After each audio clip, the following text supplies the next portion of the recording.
Hello Panther Nation, welcome back. I am Candace Holman sitting down with three-time Coach of the Year, Coach Byron Smith, entering his 10th season as our Prairie View's men's basketball head coach, assisting and coaching our team to over 2 SWAC championship titles.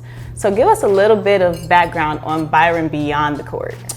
First of all, I'm a believer, strong believer in Jesus Christ. I'm a pretty simple guy from Bossier City, Louisiana, a little small town, humble beginnings. An avid basketball player, still like to play a lot as I'm getting into old age, if you will. Father of two. I have 2 children there in college. A son, Christopher, is 23 at Texas State. Caleb, 22, track athlete at Lamar. And I got a wonderful mother that's still alive. By the grace of God, thankful for that. And just a simple guy that just loves the game of basketball and loves to try to have impact in society. Wow. So tell me what led you to our home at the Hill.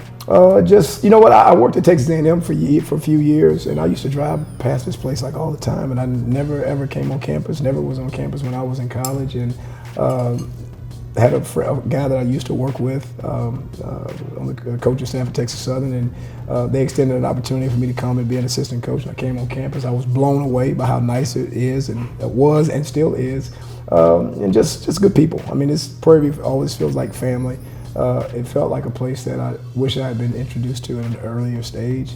And I've been here for a long time. So anytime you've been somewhere, as long as I've been here at Prairie View, you're either really good or you're really bad. But I like to think of it that we've done a good job here. But awesome place to be, beautiful campus, really serious about producing young people to go out in society and have great impact. So I feel like I've contributed to that, and feel like there's more meat on the bone. There's more for me to do here, and looking forward to it. So what was the goal that you set when touching on campus? Well, it's to try to come in and have impact. I played 8 years of professional basketball, so I wanted to impart and share my knowledge and my experience with these young people, that they can go out and do some wonderful things, have an opportunity maybe to travel the world, go experience different cultures, different people. Just want to come in and have great impact. God has blessed me with a tremendous platform to be a part of this game, to be able to have impact with young people, and that's what I feel like my calling is, and I feel like that's what I've done since I've been here at Prairie View. So how did your experience on the court aid in your passion as a coach? That's a great question. It sounds bad, but I was a really good player. Hey. I mean, I'm still pretty good at 56. I hear you. And I just think it just transferred to my passion on the court to be a good player, because I worked very, very hard. I wasn't the quickest, wasn't the fastest, wasn't the most athletic, but I played with my heart and I used my brain. So I felt like I was a cerebral player, and I had some success. Obviously, we won games. I've won in college. I've won in the pros, and I think it's a natural progression when you're a player that you go from leaving the court to the sideline, and I think I was born to coach. I mean, obviously. Coaches have such a great impact, you know, along with teachers and doctors and lawyers and things of that nature. And obviously, it's my playing experience has really aided me on the sideline, because I think players of today, they tend to have a little bit more willingness to listen to you if you've been on the court, if they have seen that you've been on the court. And I'm always reminding my players of how good I used to be and how much better I am than they are. And it's helped, so it's worked, and you know, I feel really good about the foundation of what we've been able to do here at Prairie View. So being on that court this season, when did you realize that we had not just a winning team, but a SWAC championship team?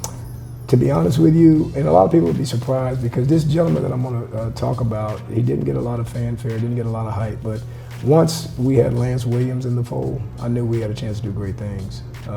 He has tremendous impact. He's going to do great things out in life, even when the ball stops bouncing. Obviously, with Dante Horn and Corey Wells and Tarion Joseph, those are the gentlemen that get most of the headlines. But once I was around Lance Williams, I saw how he moved, and I saw his process, and I saw that he was an everyday guy, and he held things together. I knew we had a chance to do some great things. And that's so special. So tell me, why do you feel it's important to invest in HBCUs and these athletes? I think that we're underserved. I think that we're sometimes, by mainstream media, we don't get the credit, and I think the respect, not only as the players, but the coaches as well sometimes. But I think, you know, the HBCUs, you know, have produced some tremendous people, some really, really impactful people.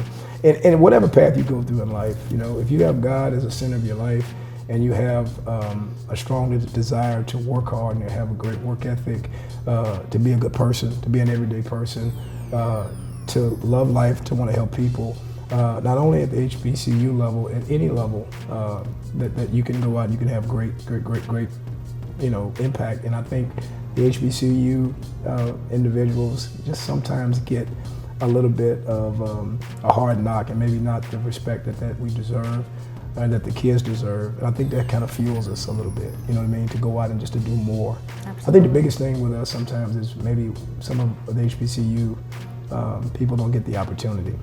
But when opportunity meets preparation, great things happen. And I do think through HBCUs, because we get introduced to a little bit of a tougher road early, I think that we've got staying power. I think we deal with adversity really well. Life is tough, it's not easy, right?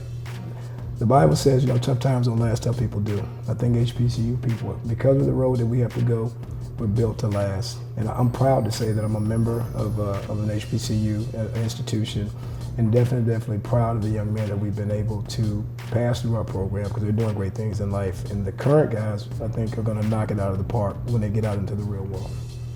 So having these titles yourself and leading these young men to having and gaining these titles in the real world, what pushes you? What sits at the core of our mission here? Well, again, first and foremost, this basketball assignment that I'm on right now, this is my divine assignment. This is from God. This is what He's given me to do, all right? And so I take it very seriously. A lot of hours as coaches have to spend, but again, someone made a comment one day, said, when you're doing what you truly love, it's never like a job, right?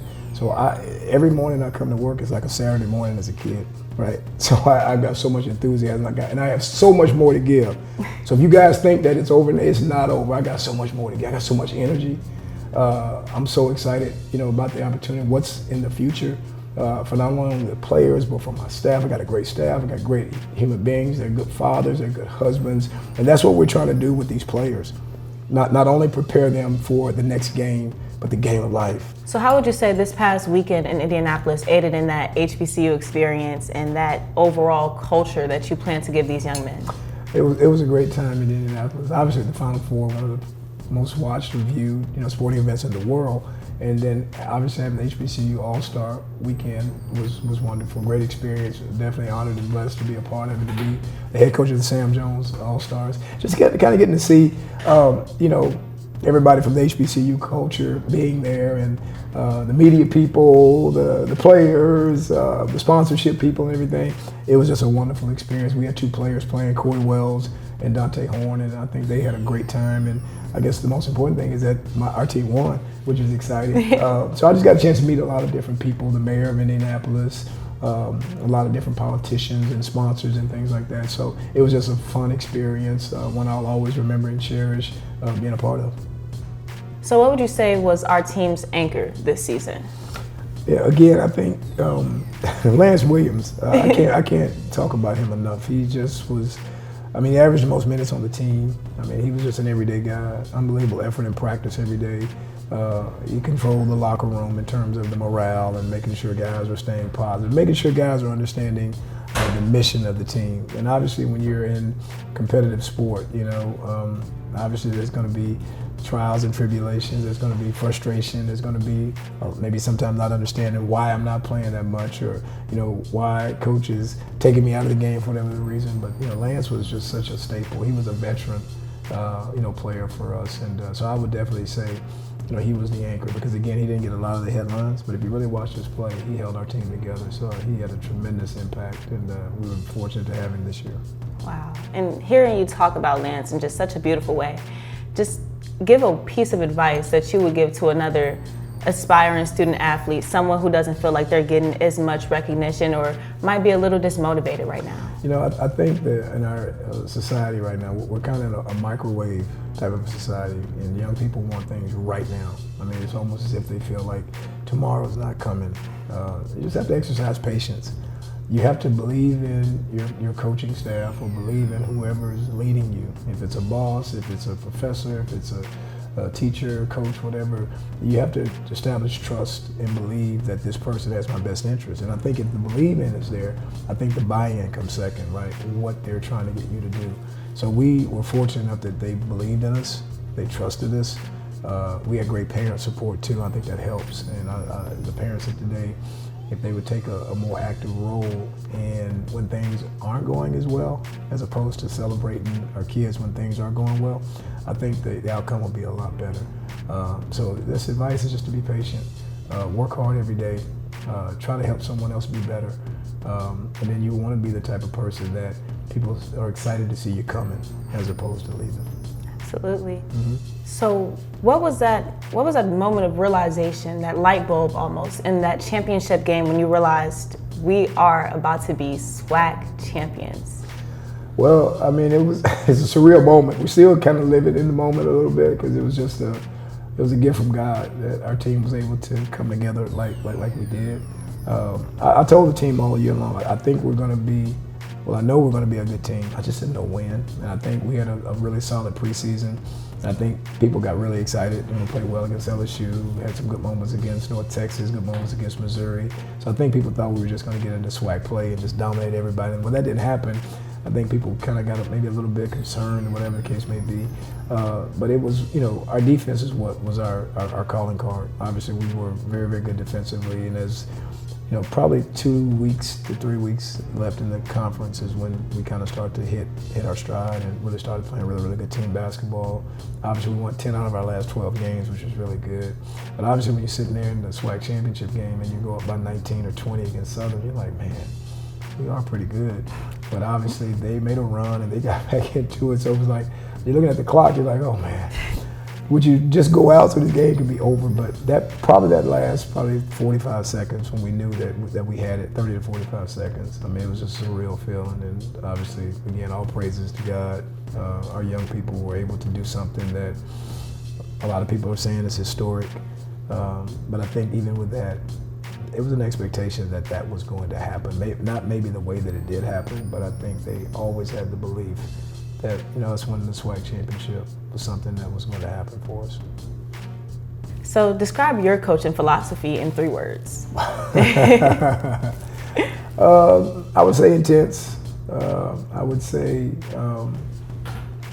focused. And I would say hard-nosed.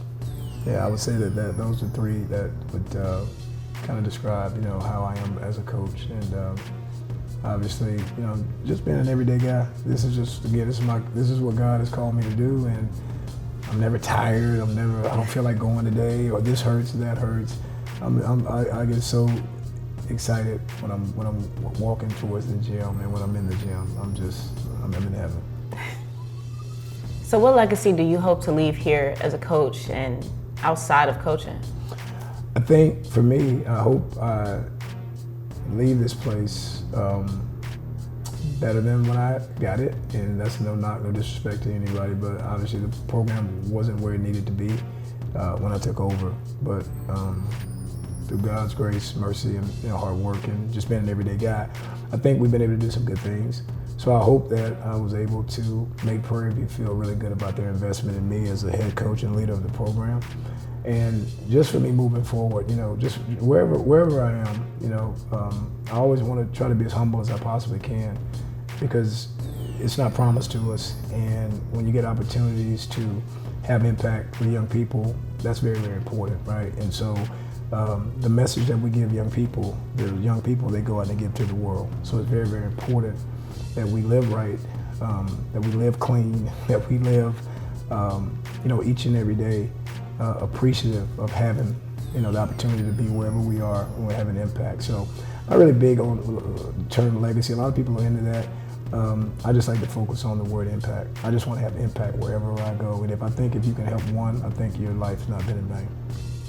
You've definitely left one here on not just the athletic program, but the entire university. We thank you so much, Coach Smith, and congratulations on a successful season. And we cannot wait to see what the future holds in store for not just the program, but for you as well. Thank you guys for having me. It's been an honor.